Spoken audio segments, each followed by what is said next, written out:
안녕하십니까? 2020년 4월 9일 목요일입니다. 오늘 말씀은 마가복음 15장 1절에서 15절까지 말씀입니다.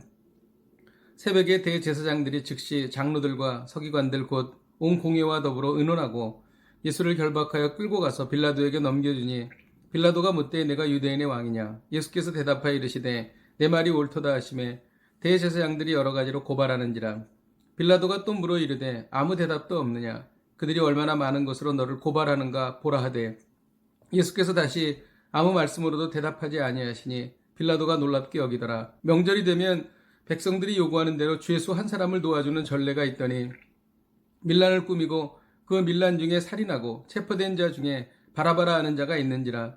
무리가 나아가서 전례대로 하여 주기를 요구한데 빌라도가 대답하여 이르되 너희는 내가 유대인의 왕을 너희에게 놓아주기를 원하느냐 하니 이는 그가 대제사장들이 시기로 예수를 넘겨준 줄을 알미러라.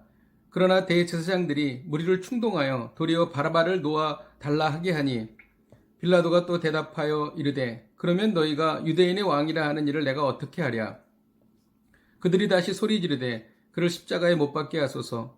빌라도가 어찌미냐 무슨 악한 일을 하였느냐 하니 더욱 소리 지르되 십자가에 못 박게 하소서 하는지라. 빌라도가 무리에게 만족을 주고자 하여 바라바는 놓아주고 예수는 채찍질하고 십자가에 못 박히게 넘겨주니라. 아멘.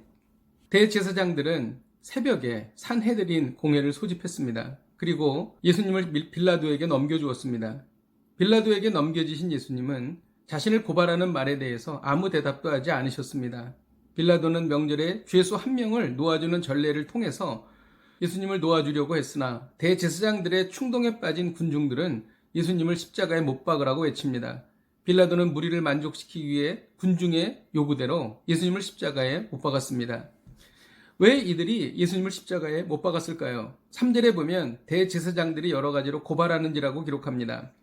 대제사장들은 예수님이 군중들의 인기를 얻고 시간이 지날수록 영향력이 커져가자 예수님을 시기했고 또 죽이려고 했던 것입니다. 이들은 정의가 중요하지 않았습니다. 자신들의 이권이 더 중요했습니다. 그래서 예수님을 십자가에 못 박았던 것입니다. 13절에 보면 무리에 대한 이야기가 나옵니다. 그들이 다시 소리 지르되 그를 십자가에 못 박게 하소서. 무리들이 예수님을 십자가에 못 박으라고 말하는 것입니다. 이 무리들은 예수님이 예루살렘에 입성하실 때에 종려나무 가지를 들고 호산나 호산나를 외쳤던 사람들입니다. 그들은 예수님이 정치적인 메시아가 되어 자신들을 로마의 압제에서 구원해 주기를 기대했습니다. 그러나 예수님은 정치적 메시아가 아닌 것으로 밝혀졌고 지금은 나약한 죄수의 신분이 되어버린 것입니다. 그들의 기대에 어긋났고 자신들의 이권을 충족시킬 수 없었기 때문에 예수님을 십자가에 못 박으라고 외쳤던 것입니다. 군중 역시 정의가 아닌 자신들의 요구사항, 이권을 앞세웠던 것입니다. 15절에는 빌라도에 대한 이야기가 나옵니다.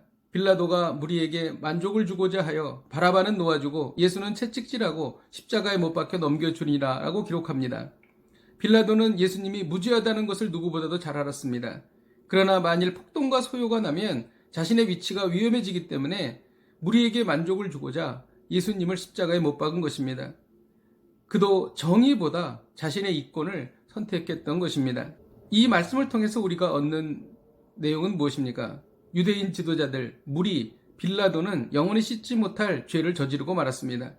천지를 창조하신 하나님의 아들을 십자가에 못 박아 죽였기 때문입니다. 인간은 이기심으로 가득합니다. 그러나 이기심을 따라 살면 죄 가운데 살다 결국 멸망해버리게 됩니다. 인간은 죄에 물들어 있기 때문에 정의롭게 살 수 없습니다. 의롭게 사는 것은 말씀대로 사는 것입니다. 오늘날 매스컴에 보도되는 사건들을 보면 해석과 평가가 정치적 성향에 따라 극명하게 달라지는 것을 볼 수 있습니다. 이 역시 자신들의 이권에 따라 해석이 달라지기 때문입니다. 역사와 정치와 사건을 볼 때 성경적인 관점으로 조명하고 평가해야 바르게 바라볼 수 있는 것입니다. 그것이 바로 말씀을 따라 사는 것입니다.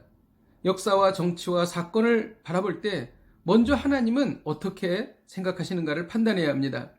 이것이 성경이 말하고 있는 바이며 이것이 말씀을 따라 사는 것입니다. 기도하겠습니다. 하나님 아버지, 우리가 이권을 따라 사는 것보다 말씀을 따라 사는 저희들이 되게 하여 주옵소서. 예수님의 이름으로 기도하였습니다. 아멘. 우리는 이권을 따라 사는 것을 너무나 당연하게 생각합니다. 이권과 말씀이 충돌할 때에 말씀을 선택하는 복된 하루가 되시기를 주님의 이름으로 축복드립니다.